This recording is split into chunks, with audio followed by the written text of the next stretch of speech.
गीता अध्याय 3 श्लोक 5। न हि कश्चित् क्षणमपि जातु तिष्ठत्य कर्मकृत् कार्यते हैवशः करम सर्वः प्रकृतिजैर्गुणैः। निस्संदेह कोई भी मनुष्य किसी भी काल में क्षण मात्र भी बिना कर्म किए नहीं रहता, क्योंकि सारा मनुष्य समुदाय प्रकृति जनित गुणों द्वारा परवश हुआ कर्म करने के लिए बाध्य किया जाता है।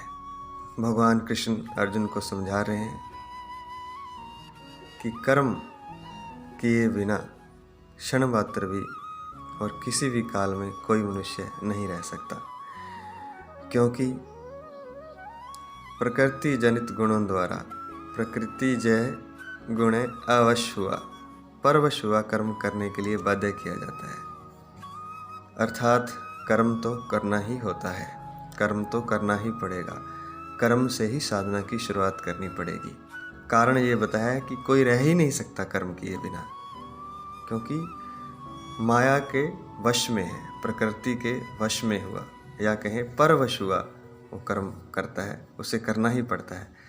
सत्व रज और तम के परवश हुआ वश में हुआ उसे कर्म करना पड़ता है। कोई कर्म को छोड़ के बैठ सकता है, अर्थात वो शरीर से कर्म ना करे, ऐसा हो सकता है, लेकिन फिर इंद्रियों से कर्म कर रहा होगा। अपनी पांचों इंद्रियां आँख नाक कान जीभ त्वचा, उनसे कुछ ना कुछ कर्म कर रहा होगा। और उनसे भी ना करे तो मन से कुछ कर रहा होगा, मन से कुछ सोच रहा होगा, तो वो भी कर्म है। तो कर्म तो हर हाल में हर काल में क्षण मात्र भी क्षणम अपि अकर्मकृत, क्षण मात्र भी कर्म किए बिना न तिष्ठति नहीं रहता है। तो यहाँ हम खड़े हैं, रास्ता वहीं से जाता है। कहीं भी जाना हो यहाँ हम खड़े होते हैं, रास्ता वहीं से शुरू होता है।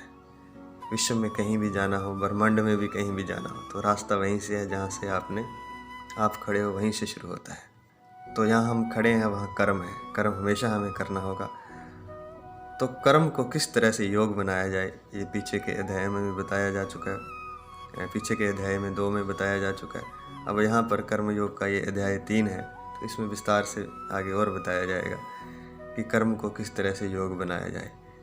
मुख्य रूप से बता दिया गया है कि फल और आसक्ति को त्याग कर भगवान को अर्पित करके जब कर्म किया जाता है, भगवान को समर्पित करके भगवान के लिए जब कर्म किया जाता है, अपनी इच्छाओं और भोगों को, ऐश्वर्य को भोगने के लिए जब कर्म नहीं किया जाता, तो वो कर्मयोग कहलाता है।